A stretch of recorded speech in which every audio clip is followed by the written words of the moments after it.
Good morning. This is Pete Najarian, and this is the Take for Market Rebellion on this Friday morning. Yesterday, we looked like we were going to open up about triple digits. We did. We continued to hold on to those triple digit gains throughout the session, almost like a flat line yesterday for the Dow. It really did increase a little bit towards the end of the day, but still up about 115 or 125 in the pre-market, and then finishing up about 140 points.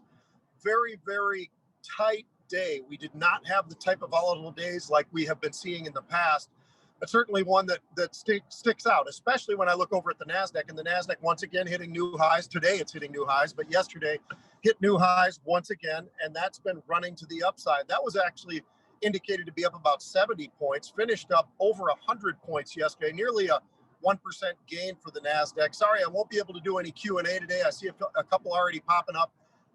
It's going to be a little bit more difficult as I'm rushing off to location to do the noon show today as we get going. New highs for tech. Now, everybody talking about this rotation, and I don't know how many times we've heard it. You've all heard it. I've heard it as well. But this rotation from growth and it into other areas, value as they call it, although I don't know that many of what a quote unquote value is value. But I don't know that that's continuing the way most people expected, because we've seen the technology sector actually hit another new high. So healthcare had a really nice, strong day yesterday.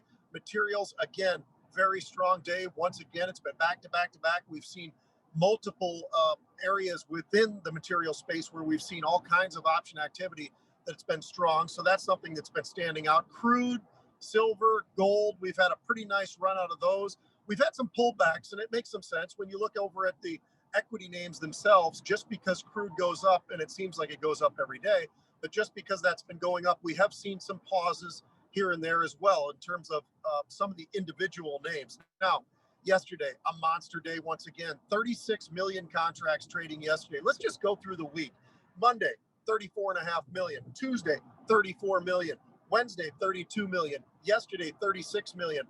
These are unbelievable numbers that have been persisting throughout 2020. But again, this big week as we go into next week, the holiday week, it's just amazing just to see how much volume has been there. And that's why we talk about all the time, the derivatives markets, that is the place for growth. And we've seen that time and time again. Now, the volatility index, it feels a lot like it's stuck right around this 22 level.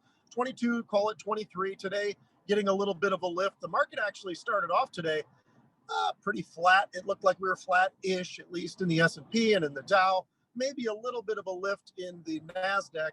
But boy, we turned fairly fast. In this first hour, we see some really quick moves to the downside into the red for the Dow. Now, the interesting aspect of what we were watching right now is it seemed like everything was sort of moving in a nice sync, the major indices and so forth. But then we started to get this pull to the downside, and certainly we are seeing about a triple-digit drop right now for the Dow.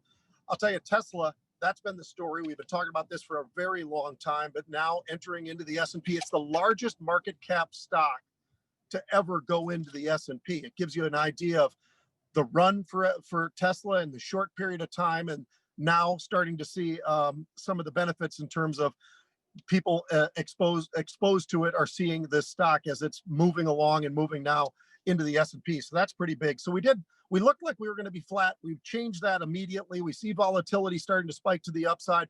I got a real quick unusual for you. Obviously, I'll have a couple more unusuals and some really interesting conversation today about some unusual option activity in a name that's got earnings coming up fairly soon.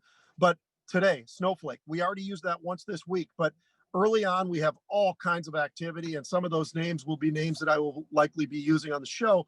But I will tell you this, I won't be using this one, but Snowflake, once again, about 2,500 now of the December 24th expiring. Now they're going for the 350 calls. Snowflake, as you recall, earlier in the week, we had Snowflake and stock was trading right around 312 at the time.